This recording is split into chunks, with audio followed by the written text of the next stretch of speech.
just this morning. This is Great Falls on the Lewis and Auburn line. You're looking at Veterans Memorial Park. In the foreground there, but if you're not familiar, that's the parking lot. You saw a few people walking down there, of course, as well. I can remember as a kid going there to watch the roaring rivers when we had a storm like this over the rocks there. It's quite a landmark in the Lewis and Auburn area. Amanda Hill grabbed that for us this morning while she was in the Lewis and Auburn area. That, not even working today. That's right, and she is always helping out the team. But you can see how close the water is to the bridge there. And so many communities are looking at exactly that today.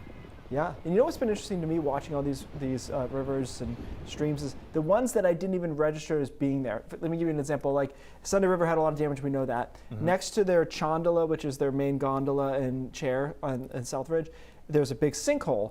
And I looked down and I thought, oh yeah, there's like a little brook that runs down there. Which is but I probably never a much bigger brook even thought this about week. it before. Yeah, that shows you how much water we had.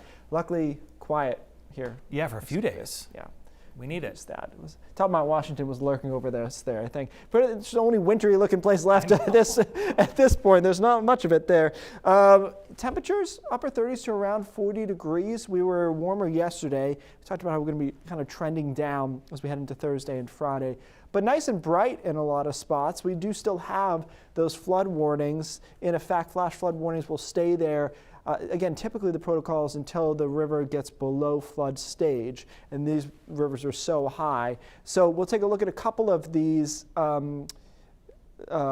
gauges here, river gauges, and then the projections. And you can see we have crested. Androscoggin River at Auburn has crested, and it's starting to go down. But we're talking about, I mean, to get below action stage, here is tomorrow afternoon or so. So that's probably when a lot of these flash flood warnings will go away. And then we have a steeper incline and decline. They usually take a similar curve in both directions. The Kennebec River, North Sydney, and you can see it is getting down, but it's still at moderate to high-end minor stage. And same deal, it's going to take until tomorrow midday, maybe into the afternoon, to get down low enough to drop those flash flood warnings. Good news, of course, it's always nice when the river's going the other direction, and you know there's not going to be any further encroachment on property and roads and all that. So we are at that point.